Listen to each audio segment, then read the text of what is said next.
Okay, this is getting ridiculous now. Prince Harry is attempting to bully King Charles into a meeting. We know that. But he's also outlining a list of the most ridiculous demands about what he expects from the British royal family, what he expects from the monarchy. You'd think by now Harry would have figured out that demanding things from the monarchy is about as productive as shouting at the weather. But no, here we are, with Harry apparently trying to bully his own father, King Charles, into a meeting. And not just any meeting. Oh no, Harry has drawn up a list of demands so outrageous it's got insiders and commentators choking on their tea. Forget reconciliation. This isn't about healing wounds. And he's learnt nothing. Because it's not only the apology, which he is still demanding. Do not believe the rumours that suggest he has removed that demand for an apology, because Harry is so pig-headed and arrogant and stubborn when it comes to that I don't think he'll ever remove the demand for an apology, even though one, trust me, is not going to be forthcoming. But he still wants all the bells and whistles of royalty for Meghan, including this ridiculous notion that lower grade members of the royal family who are further down the pecking order would have to bow to this traitor. It ain't going to happen. Radar Online have revealed exclusive details on this from the story, which was first posted, of course, by Rob Shooter. Their headline, Prince Harry reportedly poised to confront his estranged father, King Charles, but not without making a dramatic set of demands that have left royal insiders in disbelief, Radar Online can report. Sources close to the situation have revealed a significant list of stipulations that the Duke of Sussex insists must be met before he agrees to engage in any face-to-face discussions with his ailing father. I mean, the whole thing is a total joke. As Meghan's mole says, Harry insists Meghan must be treated as HRH. That means family members must show her the formal respect of bows and curtsies. Meghan's mole reckons this has Meghan's claws all over it. I mean, the very clear thing to me here is that what is becoming much easier, I believe, for King Charles, for his team at Buckingham Palace, and for Tobin Andre, his courtier, who is maintaining at the moment these very tenuous links with the team in Montecito, is just to say no. Just say no. Seriously, don't do it. Do not do it, because these completely ludicrous demands just shows that if you open the door, even a tiny crack, these two are going to keep on damaging your reputation. Let me just tell you, before we bring P. Diner, royal YouTube sensation, in, let me just tell you what the insider speaking to Shooter Scoop actually said. If you're enjoying what we're doing here on Outspoken, please consider joining our thriving community over on Substack, www.outspoken.live. You can sign up completely for free, but Substack is so important to me. It is a free speech platform. It protects me from big tech cancellation. Plus, you get to communicate directly with me. Head on over www.outspoken.live, enter your email address, and sign up today. Because Harry's demands centre on three pivotal issues: comprehensive security measures, stringent press control, and a controversial requirement for how the royal family treats Meghan Markle. The source disclosed that Harry is adamant that full security for himself, Meghan, and their children while in the UK must be funded by the King, ensuring they feel safe during any potential visits. Now, that would make sense in the fact that the government has obviously won the court battle, so it would have to be privately funded. Now, the insider explains Harry doesn't want another trip where he feels unprotected and exposed. He wants ironclad guarantees, not vague promises. Security and privacy are non-negotiable. However, it is the demand regarding Meghan that draws both contentious and speculative reactions. Harry has stated that he wishes for Meghan to be treated with the honorific HRH, including customary bows and curtsies from family members despite her stepping down from royal duties. As one source said, Harry insists Meghan must be treated as HRH. That means family members must show her the formal respect of bows and curtsies. For William, that is a hard no. This is about Harry and Meghan demanding they be treated like full-time royals again, with all the bells, whistles, curtsies, and bows, but without doing any of the work. Let's cut straight to it.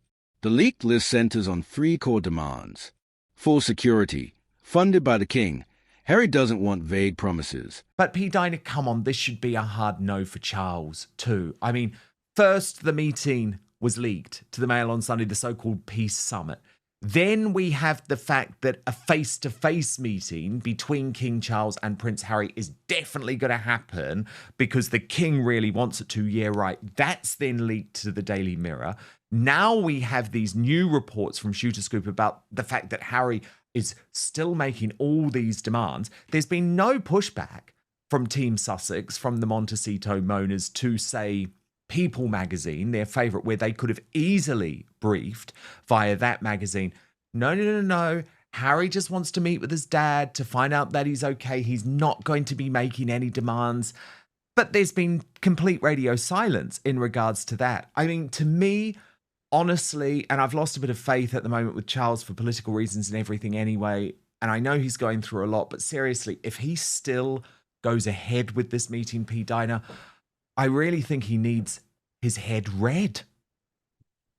Absolutely. If he does go through with this, it is going to not be good for him. I mean, the people alone are not going to go for it. I mean, the nerve of Harry, that shows you right there that he's not coming from a good space. He's not coming to really see and check in on his father. It's all about what he can get.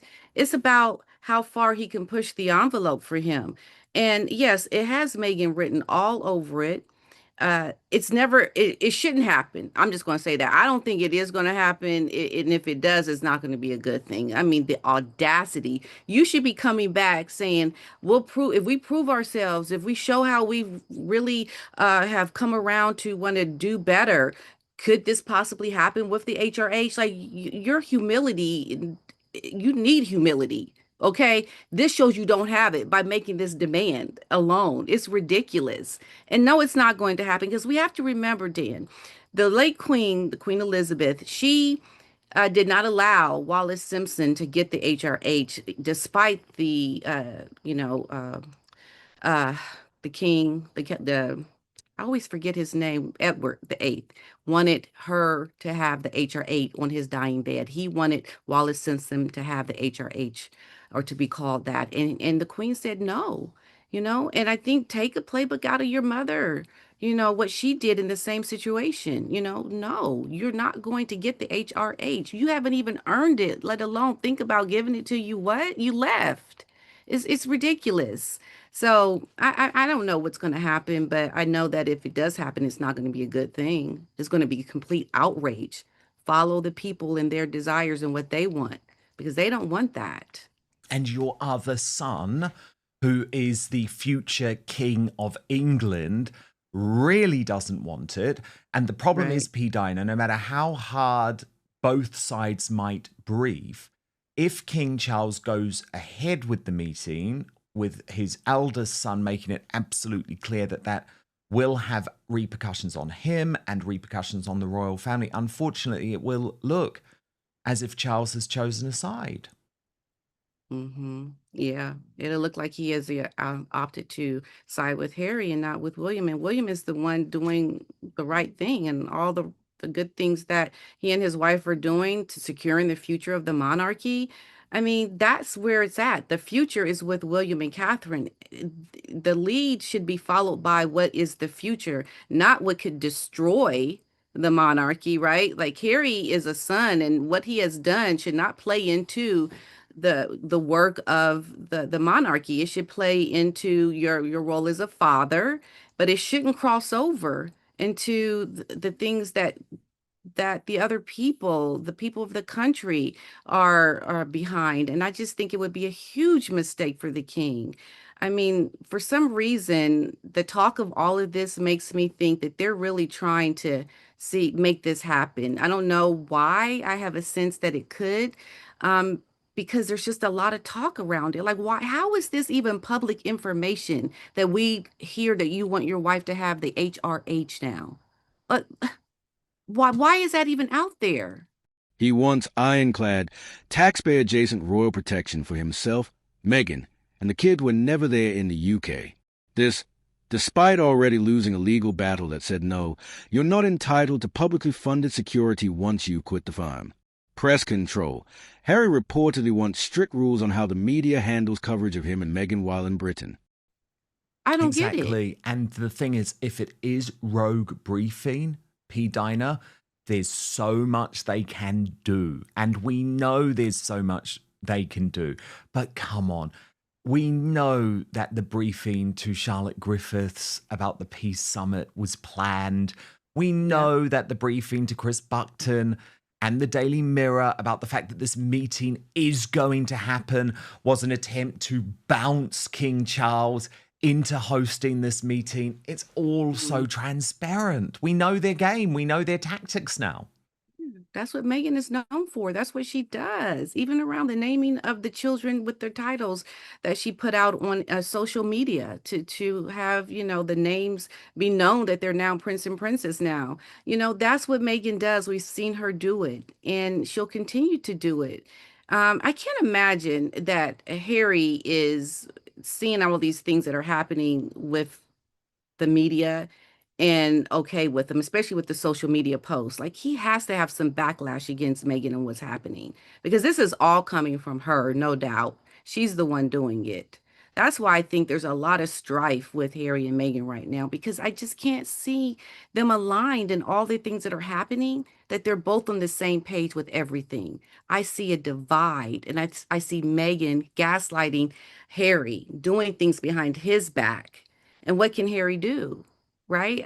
I just have a feeling that's what she's doing. Yeah, I know. But there is this bid to rewrite royal history at the moment, P. Diner. I find it quite irresponsible, actually. Much of it coming from the Daily Mail, actually, who, and we've discussed this a lot, are at war at the moment with William and Catherine and are trying to appeal to Harry and Meghan. But I thought this was so crude. So crude. So this was on the day or the anniversary of Princess Diana's death.